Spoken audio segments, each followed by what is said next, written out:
look shiny today. Honey, would you like me to get the powder? Should I powder your head? Have you ever powdered your face to make it not shiny? No. You never I barely wear wear makeup. You don't wear makeup. I remember back in the day, because I have a greasy face, I bought some greasy face guy. some powder. Oh dear. Yeah. You shouldn't tell people that. I probably shouldn't tell people that. But who hasn't powdered their face? What is one thing besides your phone and my phone? What's one thing that you couldn't live without? You're getting shipped to an island and you can bring one thing. Oh, does this island have coffee? I don't know. A lot of islands do have coffee, but you'd probably have to... I require 3 things for coffee. 3 things? I require 3 things. I require beans. I require some sort of vessel to... Yeah, but you could come up with that on your... Like, you couldn't live without coffee? Like, if you went somewhere... Sure I could. Like, I've been sick before and not had coffee. Really? When was that? Of course I'd bring you. Oh, that was... Are you not picking a name today? What's your favorite thing? Oh, it's the Fun Day Monday. Contest runner Fun Day ever. Monday. I was just thinking, like, are there things that I could live with? Is there something that I would rather not live without? I think it's kombucha. Do you know what I could live without? Like questions like that. Questions like that. All right, Fun Day Monday. Anybody that has engaged in our morning devos at some level, whether it's a like, a love, a heart, an oh my goodness, or an angry a share, face? or an angry. No, I don't think I've seen one of those. We don't include the angry faces. All right, who do we got? Deanna Deal. Deanna Deal. Didn't she already win? No, I don't think so. Oh, I think she already won. Really? Maybe. I don't know. Well, do you put her name back in? We'll give Check her my a winners shout-out. list. No. We'll give her a 6-pack. a shout out. She'll want a anyway. 6-pack. She likes probably. a 6-pack of kombucha. That's one thing I would rather not live without is kombucha. I've gone to great lengths to bring kombucha, whether it's on a train trip or I know. what I couldn't bring it to because we took the plane and we couldn't. It wasn't feasible. I forbid you from I was forbade. insisting on transporting a case of kombucha to New Brunswick. Since then, we've shipped kombucha to Vancouver. Sure. We've shipped kombucha to Brooklyn. New York. Yeah, and San Francisco. I think that's it. What's the date? 21? Yeah. Hey, it's my turn. It is. All right. We like to start our mornings facing each other and God, and so we do a morning devotional. It helps strengthen us, rubs the sharp edges off of us, and it focuses our day and gives us something to meditate throughout the day. Yeah. What was yesterday? Yesterday was it was spontaneity or apology. Spontaneity. I think apologies. Apologies was the day before. Well done. Highly impacted by that one. I do it all the time. I'm sorry. Yeah. So this is just a spiritual activity that we do as a couple, but we do it singularity. We do it on our own, independently as well. We do it. But this is a way to focus and meditate on a spiritual concept throughout the day. And we do it together because nothing bad will happen. All right. Letting go of urgency. You know what I just thought of? You know what I just thought of? What? I forgot to look into a mirror this morning. What's going on? I would have done that, but... Okay. Urgency. Do you remember the band Foreigner? Oh, no. Please sing it for us. Where does it go? Urgent. Emergency. Oh, you. Yeah. You're brave. All right. Letting go of urgency. Remember Foreigner? That sounds like something that Papa West would probably listen my dad to. probably listened to. Triumph and Foreigner. Probably. Oh my goodness. Oh, memories. Okay, I know songs like when they play, and I often know like all the words to the song, but I don't know the band or the name. Yeah, you don't remember. I don't remember stuff like that either. I'm definitely not the participant on the dance floor either. I'm not the disc jockey or the participant. Do you like on the dance dancing? floor. I'm the girl sitting at the table. Do you like dancing?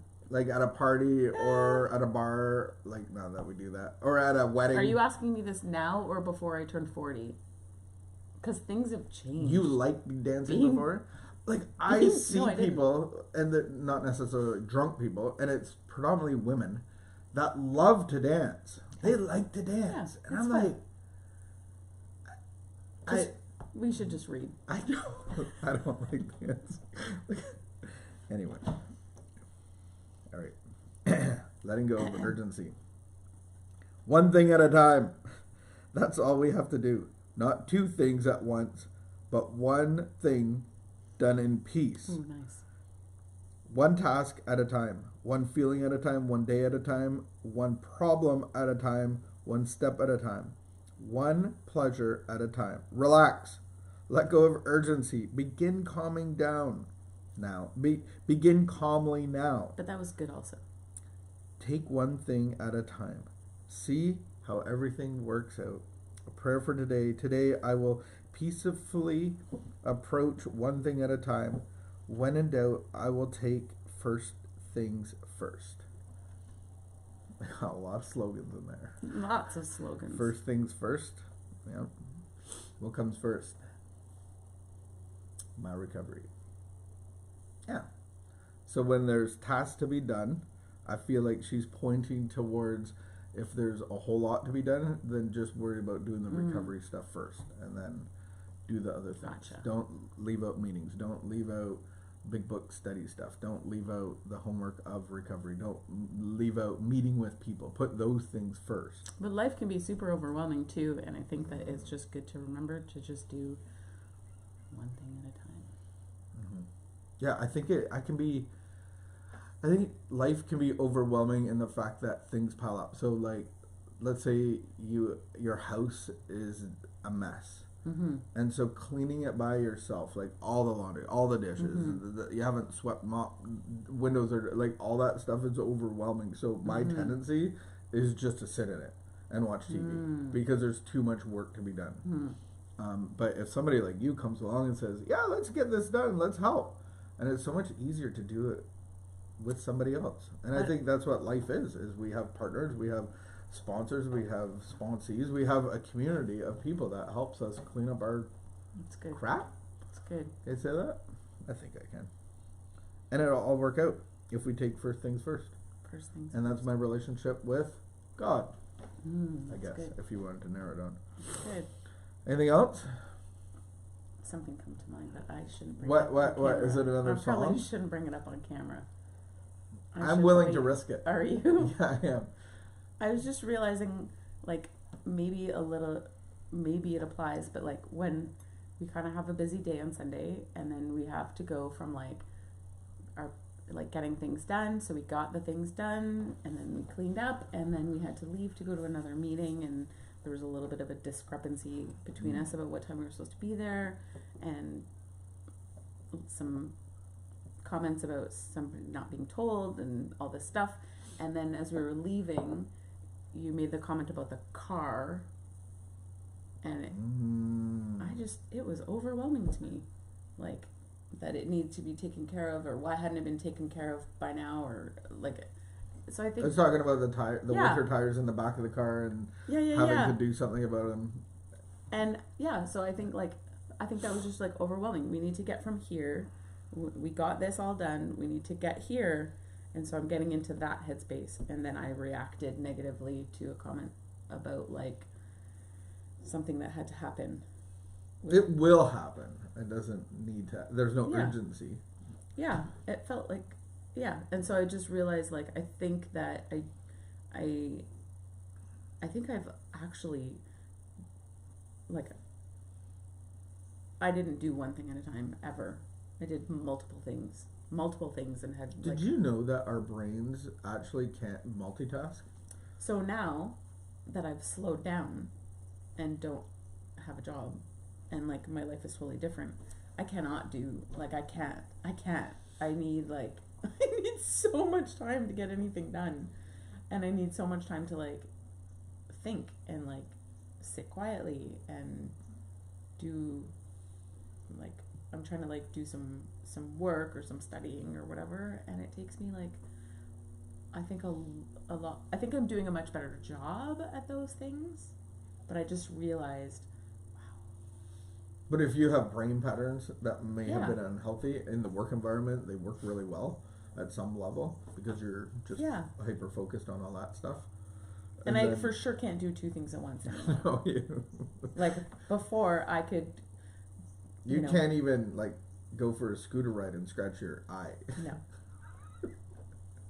Actually, I've learned how to do that. Did you? Oh, okay, the hard way though. Like I can adjust my glasses. I just know that Vicky bailed. I have to use my right hand, not my left hand. My left hand can steer by itself. My right hand cannot steer by itself. Yeah, when it comes to scootering, I've done that too, but I was like, no, it's not a safe activity to one-hand scooter.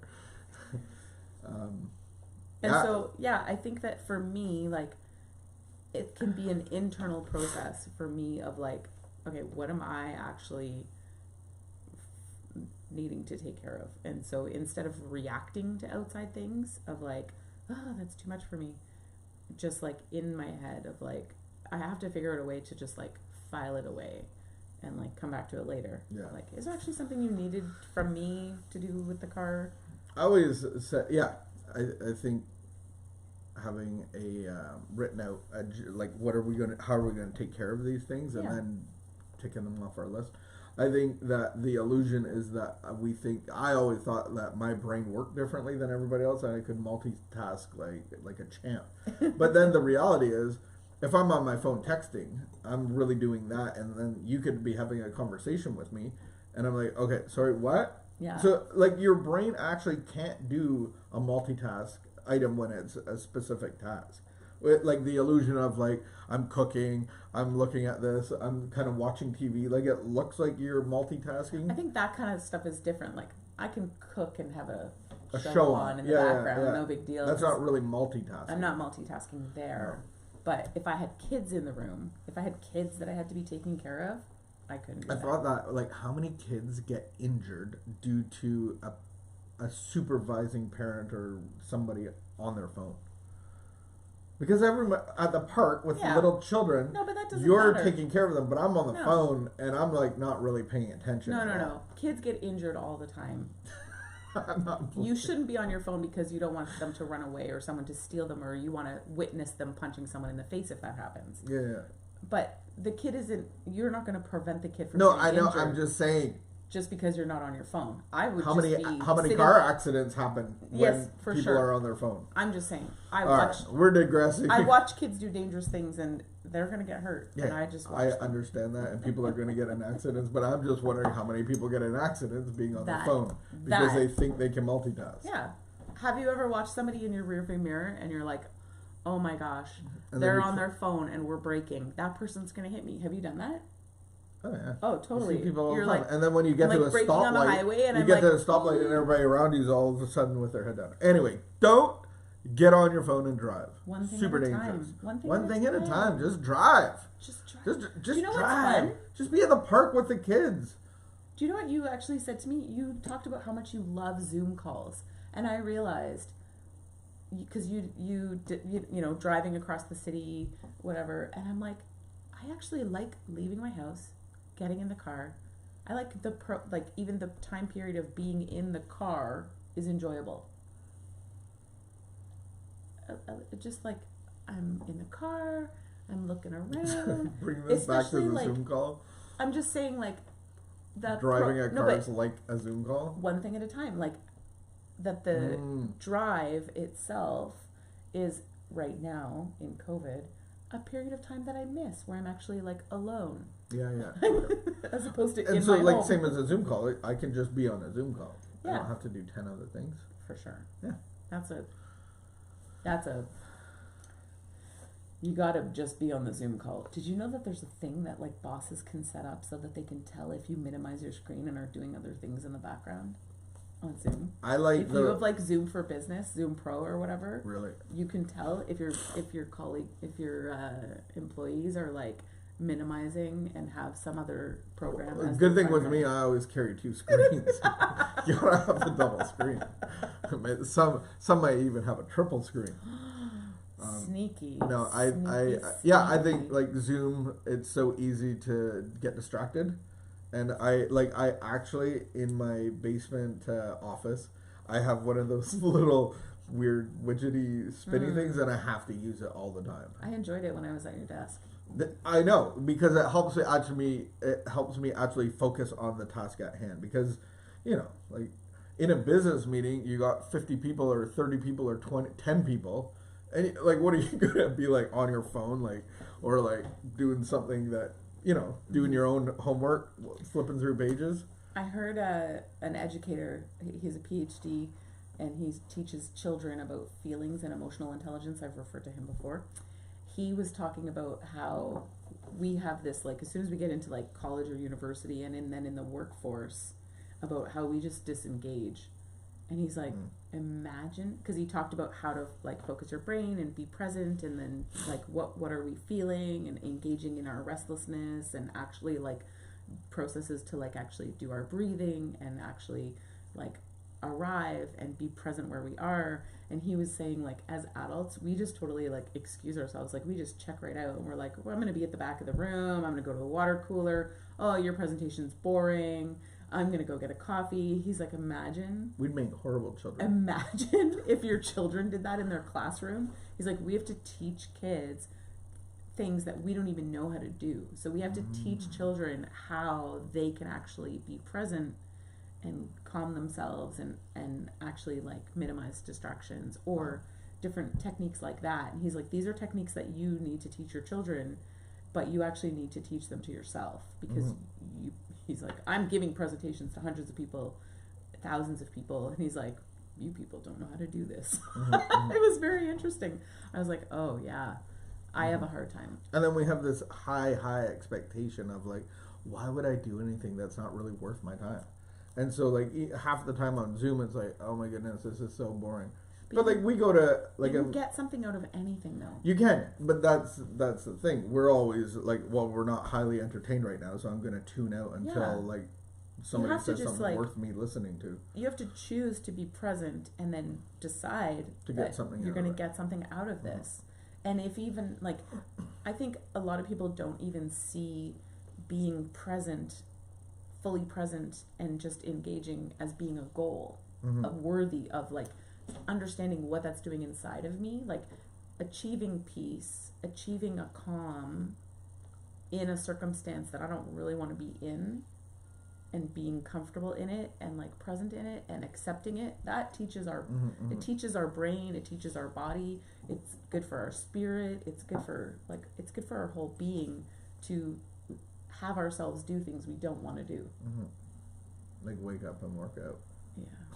And not working out in the morning. What was I gonna say? Yeah, like we've been doing a lot of out of Canada meetings, recovery meetings, and these guys, like especially the Bronx one, those guys are like, I'm laughing at the beginning and the end, because they're like saying hi to everybody. Everybody's saying hi to everybody all at once, and you're like, what? Everybody's excited and happy and whooping. Very high energy. And then when they close, they open up all the mics and everybody's naming everybody. And there's like 200 people in that meeting, and everybody's naming everybody. Have a good night, Jim. And it's like total chaos. I find it funny. It's not because they all know each other. Because when I arrive at the meetings, they're just hyped the same way. They're just hyped up. Yeah. Like they want to be there. They have a lot of energy. It's a great meeting. It's great. Bronx, New York. Anyway, Deanna, deal. You have won a prize. And if you want to get in on the prizing, Monday Fun Day, Monday, then just like, comment, share, and engage your post. And we